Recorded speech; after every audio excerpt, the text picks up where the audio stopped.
ओम विद्यानाम नरस्य रूपमधिकं प्रच्छन्नं गुप्तं धनं विद्या भोगकरी यशः सुखकरी विद्या गुरुणाम गुरु विद्या बंधुजनों विदेश गमने विद्या परा देवता विद्या राजसु पूज्यते नहीं धनम विद्या सर्वधन प्रधानम। मैं डॉक्टर इंदिरा गुप्ता, सह आचार्य संस्कृत। प्रिय विद्यार्थियों, वैदिक साहित्य श्रृंखला के इसके पूर्व भाग में हमने सामवेद संहिता की व्युत्पत्ति, उसके मंत्र संख्या, सामवेद के 2 भाग जो पूर्वार्चिक और उत्तरार्चिक हैं उनका अध्ययन किया। आज हम सामवेद की उपलब्ध शाखाओं को और सामवेद के महत्व को जानेंगे। विद्यार्थियों, सामवेद की कितनी शाखाएं थी, इस संबंध में पतंजलि का सहस्रवर्तमा सामवेद है। वाक्य बहुत अधिक प्रसिद्ध है, जिससे सामवेद की 1000 शाखाओं का पता चलता है। किंतु कहीं भी इन 1000 शाखाओं के नाम उपलब्ध नहीं होते। अनेक विद्वानों का तो यह कथन है कि पतंजलि द्वारा प्रयुक्त वर्तम शब्द का अर्थ शाखा नहीं है, अपितु इसका तात्पर्य है कि सामवेद के गान की 1000 पद्धतियां प्रचलित थीं। श्री सातवाहलेकर एवं श्री सत्यव्रत सामश्रमी ने यही मंतव्य उपस्थापित किया। जैमिनी गृहसूत्र ने सामवेद की 13 शाखाएं गिनाई हैं, जिनमें से इस समय 3 शाखाएं उपलब्ध होती हैं: कौथुमीय शाखा, राणायनीय शाखा और जैमिनीय शाखा। कौथुमीय शाखा की संहिता सर्वाधिक प्रचलित है। आद्य शंकराचार्य ने वेदांत भाष्य में अनेक स्थलों पर इस शाखा का नाम निर्देश किया है। तांड्य ब्राह्मण तथा छांदोग्य उपनिषद सामवेद की इसी शाखा से संबद्ध हैं। इसमें मंत्रों की गणना पद्धति, अध्याय, खंड, मंत्र इस प्रकार है। इस शाखा का प्रचलन अधिकांशतः गुजरात के नागर ब्राह्मणों के मध्य है। दूसरी शाखा है राणायनीय शाखा। इस शाखा की संहिता तथा कौथुम शाखा की संहिता में कोई मौलिक अंतर नहीं है। दोनों में वे ही मंत्र उसी प्रकार और उसी क्रम से प्राप्त होते हैं, किंतु इस शाखा की गणना पद्धति भिन्न प्रकार की है। जो प्रपाठक, अर्ध प्रपाठक, दशति मंत्र इस प्रकार है। दोनों शाखाओं के उच्चारण में कहीं कहीं पार्थक्य। संप्रति राणायनीय शाखा का प्रचार महाराष्ट्र में है। जैसे कौथुम शाखा का था गुजरात में, वैसे राणायनीय शाखा का महाराष्ट्र में है। तीसरी शाखा है जैमिनीय शाखा। इस शाखा की संहिता अन्य दोनों शाखाओं से पर्याप्त भिन्न है। इसकी मंत्र संख्या 1687 है, अर्थात कौथुम शाखा की अपेक्षा इसमें 182 मंत्र कम हैं। इस समय इस शाखा के समग्र ग्रंथ संहिता, ब्राह्मण, आरण्यक, श्रोत्र तथा गृहसूत्र उपलब्ध हो गए हैं। इसी शाखा की एक और अवान्तर शाखा तवलकार शाखा है, जिससे केनोपनिषद संबद्ध है। सामवेद के उपलब्ध इन तीनों शाखाओं में कोई वास्तविक स्वरूपगत भेद नहीं है। भेद केवल उच्चारण के संबंध में है। भिन्न भिन्न शाखा के अंतर्गत उन्हीं मंत्रों का भिन्न प्रकार से उच्चारण किया जाता है। सामवेद संहिता के जितने पाठ प्राप्त होते हैं, उनमें मंत्र उसी रूप में दिए गए हैं जिस रूप में वे गाए जाते रहे होंगे। संगीत के स्वर तो साथ ही हैं, किंतु सामवेद को संगीत में बनाने के लिए जो कुछ परिवर्तन किए गए उन्हें सामविकार कहा जाता है, और ये सामविकार संख्या में 6 हैं।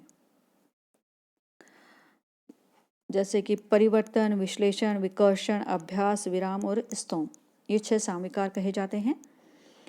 परिवर्तन में शब्द के उच्चारण में परिवर्तन यथा अग्नि के स्थान पर अग्न्यायी इस प्रकार बोला जाता है।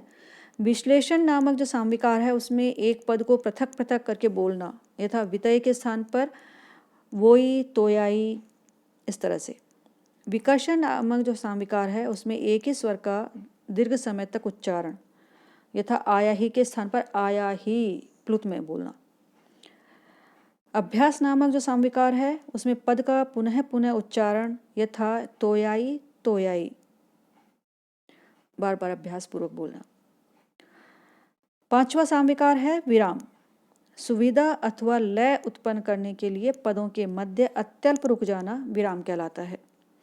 और स्तोम नामक सामविकार के अंतर्गत गायन में कतिपय निरर्थक वर्णों अथवा शब्दों को जोड़ना, हो, वा, औ, हाउ, राई आदि ऐसे ही उदाहरण हैं।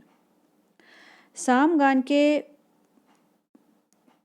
6 सामविकार हैं।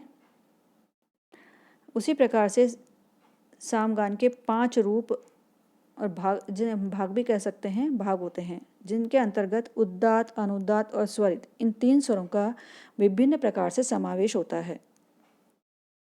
ये 5 रूप हैं: प्रस्ताव, उद्गीत, प्रतिहार, हीकार, जिसको उद्रव भी कहते हैं, और निधन। प्रस्ताव नामक जो रूप है या सामगान का भाग है, इसको प्रस्तोता नामक ऋत्विज गाता है। उद्गीत नामक भाग को उद्गाता नामक जो ऋत्विज है वह गायन करता है। प्रतिहार नामक भाग को प्रतिहर्ता नामक ऋत्विज गाता है। हीकार या जिसे हम उपद्रव कहते हैं, इसका गायन पुनः उद्गाता ही करता है। और निधन नामक जो भाग है वह है प्रस्तोता, उद्गाता तथा प्रतिहर्ता, तीनों ऋत्विज मिलकर एक साथ सामगान के इस भाग को गाते हैं।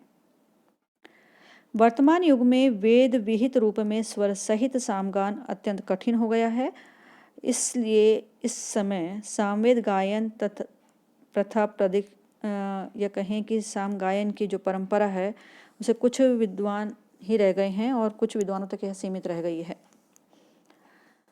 सामवेद के महत्व को हम आंकें तो साम संहिता के इस जो संक्षिप्त विवेचन जो हमने किया है, इसका महत्व स्पष्टतः इससे ही प्रकट हो जाता है। सामवेद का सर्वप्रमुख वैशिष्ट्य इसकी संगीतात्मकता है। भारतीय संगीत का मूल उद्गम स्रोत सामवेद ही है, ऐसा हम जानते हैं। इसीलिए गंधर्व वेद को इसका उपवेद कहा गया है। गंधर्व वेद में ही भारतीय साहित्य के विभिन्न राग रागिनियों का वर्णन हुआ है। नाट्य शास्त्र में उसी संगीत का वृहद विवरण है और नाट्य शास्त्र ही विविध ललित कलाओं का मूल ग्रंथ प्रचारित हुआ। इस प्रकार जीवन में शोभा, मंगल और आनंद का प्रसार करके मन को प्रफुल्लित तथा आनंदमय बनाने वाला या आनंदमय बना देने वाली ललित कलाओं में प्रमुख संगीत इसी सामवेद की देन है। यज्ञ की दृष्टि से भी सामवेद का महत्व कम नहीं है। प्राचीन भारतीय जीवन पद्धति ही यज्ञमय थी और सामवेद का यज्ञ के क्रियात्मक रूप से प्रत्यक्ष संबंध है। इसके अतिरिक्त सामवेद में उपासना तत्व प्रमुख है।